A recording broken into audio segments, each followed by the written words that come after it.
तो यार आज मैं ऊपर आया, मैंने क्या देखा कि यार जो सा हमारा लव बर्ड का मेल है ना वो एक्सपायर हो चुका है। तो यार ये वही वाला मेल है जिसके यार पर ना जख्म था, तो ये उड़ नहीं पाता था। मेरे ख्याल से आज इसकी ना किसी मेल के साथ तो लड़ाई हुई है, एक ही मेल है जिसके साथ हुई होगी।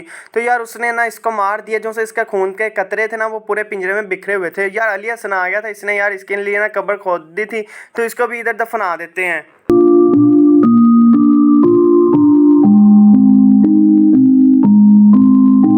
अभी यार हम दफना कर जाने लगे थे, अली हसन कहीं से फूल ले आया तो उसके ऊपर लगा दिया निशानी के लिए।